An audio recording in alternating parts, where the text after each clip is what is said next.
Welcome everybody to our talk. This is Mario Verdicchio from the University of Bergamo, and I'm here with my co-author, Professor Deborah Johnson of the University of Virginia. We are extremely happy to be here at the Embedding AI in Society workshop, but let us just tell you that the title of the workshop itself was irking us somehow from the very beginning. Deborah, you want to tell the audience about this? Led to the idea for the paper. Whenever I hear the language of embedding any kind of technology in society, it irks me because it implies that technology and society are these two separable things and that you put one in the other, not recognizing that AI, like other technologies, are the product and are part of society. It's not that they're developed, they're these two separable things. They are, in fact, very much intertwined. I much prefer the language of thinking about AI as constituted by society and constituting society. So when I express this feeling or this thought, Mario came up with this idea about additivity being the presumption there. So Mario, why don't you explain that? Additivity, which is connected to superposition, is some kind of a principle that comes from physics, and it refers to phenomena that can be put together indifferently when it comes to the order, and they yield the same result. I can put one and then the other, I will get something. And the same something I will get if I switch the order in which I add the components to this addition. But this is problematic when it comes to ethics and AI. Deborah. Yes, so our interest in this paper was to think about all this talk about ethics being embedded in AI or ethics in AI being integrated. And we realized that often when people talk about this, they're entertaining two misconceptions. First of all, they're thinking that ethics is something that can be computed, that it's computational. And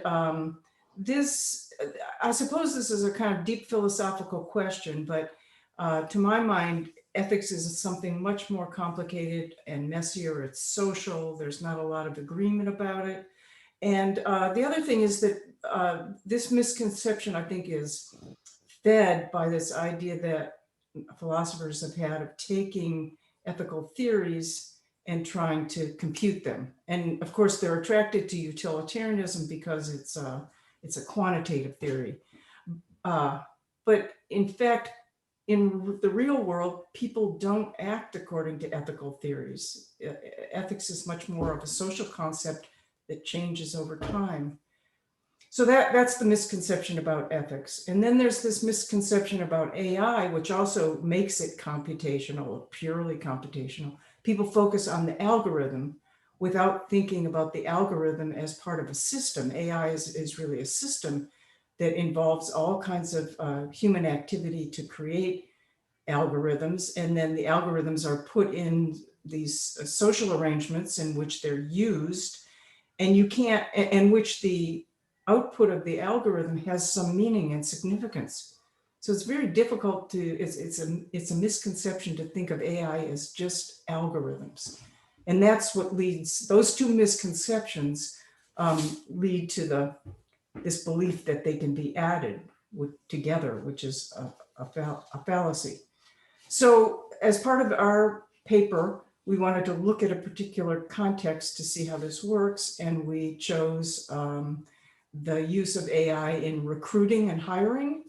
And Mario can tell us a little bit about what we found there.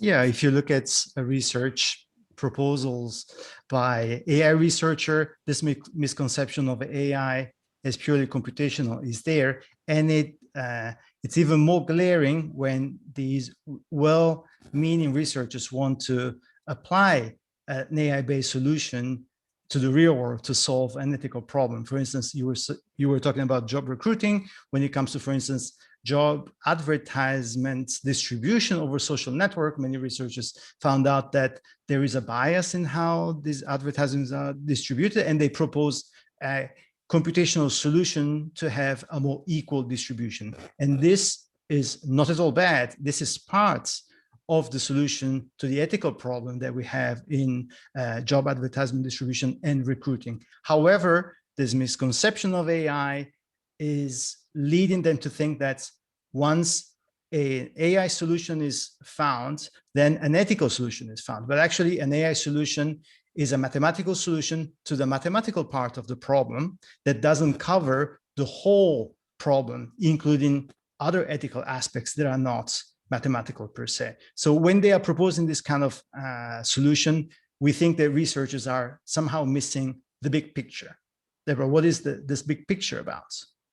Well, I think you kind of said the big picture. We have these two we could say ontologically distinct things, and people think that they can simply put them together and get ethical AI.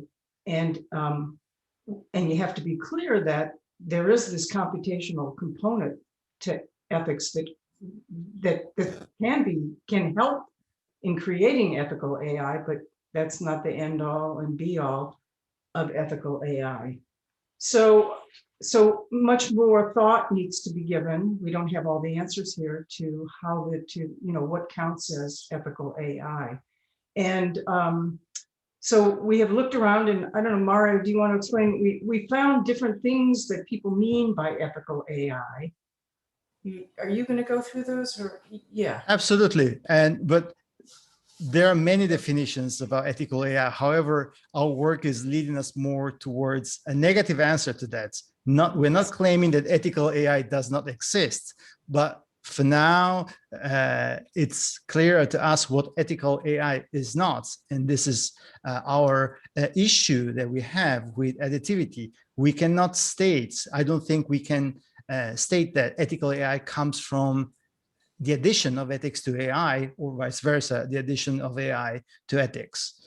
However, by going against a exclusively computational meaning of ethics, and by zooming out our viewpoint on AI and understanding that, as you said before, AI is not just about programs, it's about systems, and those systems are not computational systems, but they are computational and societal systems, including people, rules, organizations.